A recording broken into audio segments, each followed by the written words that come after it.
పెద్ద ఎత్తున ఆనాడు బీఆర్ఎస్ పార్టీకి వ్యతిరేకంగా అనేక పోరాటాలు చేసినాం. జైలుకి వెళ్ళిన భారతీయ జనతా పార్టీ కార్యకర్తలు, నాయకులు పెద్ద ఎత్తున బీఆర్ఎస్ పార్టీకి తీవ్రమైనటువంటి వ్యతిరేకాన్ని తెలంగాణలో నిర్మించింది భారతీయ జనతా పార్టీ. ఆనాడు వాస్తవాలతో ప్రజల ముందుకి భారతీయ జనతా పార్టీ వెళ్ళింది. అబద్ధపు హామీలతో ప్రజలని మోసం చేయదలుచుకోకుండా ఏది అధికారంలోకి వస్తే ఏమేమి భారతీయ జనతా పార్టీ ప్రకటించినటువంటి హామీలను నెరవేరుస్తున్నటువంటి విశ్వాసాన్ని కల్పించినప్పటికీ కూడా వారు చేసినటువంటి ప్రచారాన్ని ప్రజల లోపల బీజేపీ బీఆర్ఎస్ ఓటరే ప్రచారం, 6 గ్యారంటీలు అమలు చేస్తామన్నటువంటి ప్రచారం, ఈ 2 ప్రచారాలను భారతీయ జనతా పార్టీ ప్రజలను కాంగ్రెస్ పార్టీ ప్రజలను నమ్మించగలిగింది. కాంగ్రెస్ పార్టీ అధికారంలోకి వచ్చింది. ఈరోజు ఇచ్చినటువంటి హామీలు వాళ్ళు ఈరోజు ఆర్టీసీ బస్సులో మేము మహిళలకు ఉచిత ప్రయాణం అని చెప్పిన మేము నెరవేర్చినటువంటి ఓ గొప్ప హామీని అమలు చేసామని చెప్పుకుంటా ఉన్నాం. ఈరోజు గ్రామీణ ప్రాంతాల్లో ఒక గ్రామం నుంచి ఇంకో గ్రామానికి బస్సులే లేనటువంటి పరిస్థితి. ఏదో పట్టణ ప్రాంతాల్లో ఉన్నటువంటి బస్సుల్లో ఈరోజు మహిళలు ప్రయాణం చేస్తుండవచ్చు, కానీ గ్రామీణ ప్రాంతాల్లో మహిళలకు ఎక్కడ కూడా ప్రయాణ సౌకర్యం పెద్ద ఎత్తున లేదు. ఇదో మెయిన్ గా ఈ ఊరు నుంచి హైదరాబాద్ కో ఇక్కడ నుంచి అక్కడికో కొన్ని సర్వీసెస్ తప్ప ప్రతి ఒక్కరు కూడా మహిళలు ఇవాళ దాంట్లో అందుబడినటువంటి పరిస్థితి లేదు. వాళ్ళు ఇంకోటి ఏం చెప్పి ప్రతి ఒక్క గృహిణికి కూడా 2,500 రూపాయలు హామీ ఇచ్చింది. ప్రతి మహిళకు నెలకు 2,500 రూపాయలు ప్రతి నెల అందిస్తాము అని చెప్పినటువంటి మాట చెప్పింది. మరి ఇప్పటిదాకా ఎక్కడ కూడా ఏ మహిళకు ఏ ఒక్కరికైనా 2,500 రూపాయలు ఇస్తామనేటువంటి హామీ నెరవేర్చలేదు.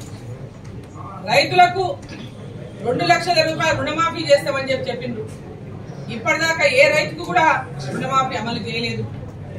15,000 రూపాయల రైతు బంధు ప్రకటిస్తాం, రైతు బంధు అందజేస్తామన్నారు ప్రతి ఎకరాకి రైతుకి. ఇప్పటిదాకా ఎక్కడ కూడా ఆ రైతు బంధు రైతులకు అందజేయలేదు.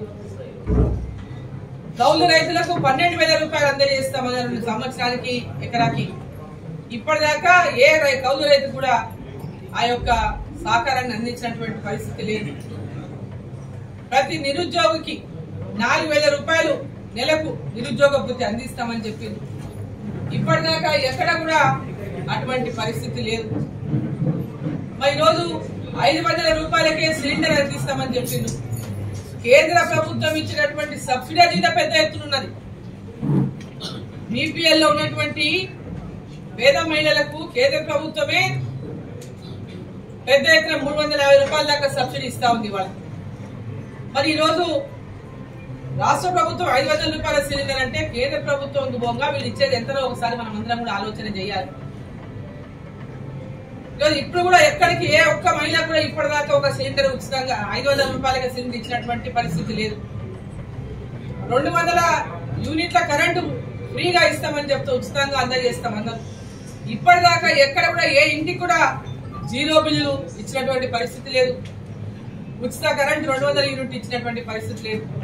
కేవలం కాగితాల మీదనే, పత్రికల మీదనే బ్యానర్ ఐటెంలుగా ఈ యొక్క హామీలు నిలబడుతున్నాయి తప్ప అక్కడ ఆ జిల్లాలో ఒక ప్రోగ్రాం పెట్టి ఒక పథకం, ఈ జిల్లాలో ఒక ప్రోగ్రాం పెట్టి ఒక పథకం, అవన్నీ లాంచ్ చేసేసినట్టు పెద్ద మీడియాలో ప్రచారం చేసుకుంటారు తప్ప ఇప్పటిదాకా గ్రౌండ్ లో ఏది కూడా అమలు చేయనటువంటి పరిస్థితి. అది కూడా పార్లమెంట్ ఎన్నికలు ఉన్నాయని, పార్లమెంట్ ఎన్నికల్లో లబ్ధి పొందడానికి మాత్రమే ఈ పథకాలను పెద్ద ఎత్తున hit TV presents like, share, comment. TV వాళ్ళకు కూడా నేను ఒక సర్ప్రైజ్ ఇద్దాం అనుకుంటున్నాను. మీరు మాత్రమే జెస్సీ ఎందుకు అయ్యారు? ఇలాంటి అమ్మాయిలకి పిలవడానికి బాగుంటుంది. చందు సాయికి like you and have a జనాలకి ఒక పేరు నచ్చిందంటే దీనికి ఒక ప్రాసెస్ ఉంటుంది. ఎందుకు బాక్స్ డైరెక్ట్‌గా వెళ్ళిపోదాం. ఏదైనా ఒకటి మర్చిపోయినావా నువ్వు? మర్చిపోయినా మేడం. ఏం మర్చిపోయావు? నా గుండె.